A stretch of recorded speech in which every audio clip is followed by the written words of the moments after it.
fans of Florida Adventurers. I'm Adrian, coming at you live from my apartment, and I thought I'd take this time to do a quick rundown of the gear that I've been using these days. If you've been a subscriber with us for a while, you've seen, I guess, kind of the evolution of the gear that we carry, our packs, our pack systems, and how we prep for our trips.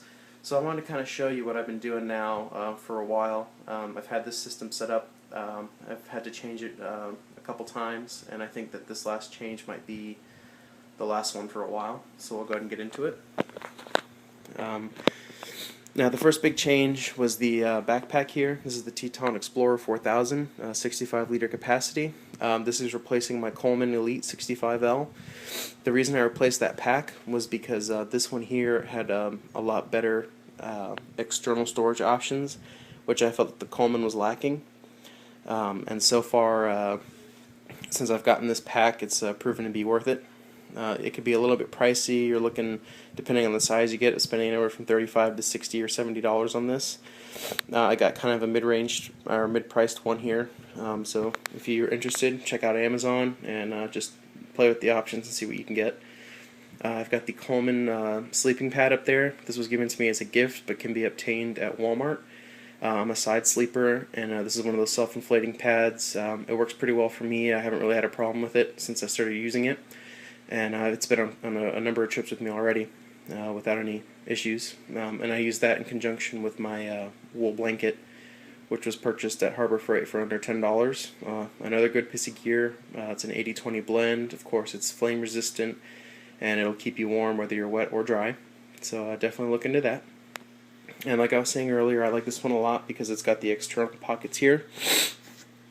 Oh, excuse me. In this bottom pocket, I've got my bits of survival gear. I've got my Aquamira filter in there, my compass, magnesium strikes, things like that. And the one above it, I keep some of my other tools, my pocket saw, my gloves, binoculars, things of that nature. And on the other side, this is where I keep my cook kit.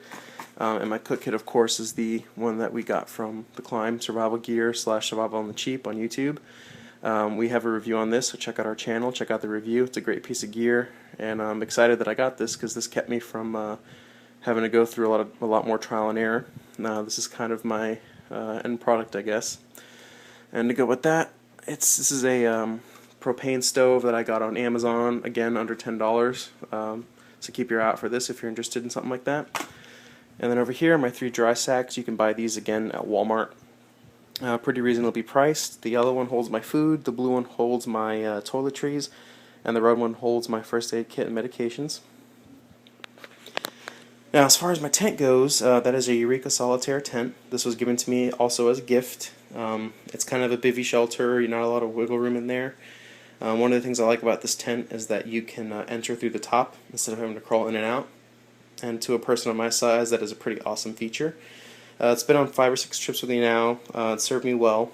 There can be an issue with the tent poles on this. They can be pretty fragile and break pretty easily, more so than normal tent poles. So keep that in mind if you're thinking about purchasing this tent. The tent's also a little bit expensive. Again, this was given to me as a gift, and I've used it, and I've used it well.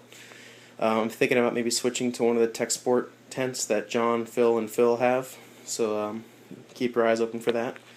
Of course, I have my SOG Fast Hawk. You've seen this in a few videos. It's a great piece of gear. I never go on a trip without it. Haven't really done a review on it, but if you're interested, definitely check that out. And then, of course, the sleeping pad and the wool blanket inside.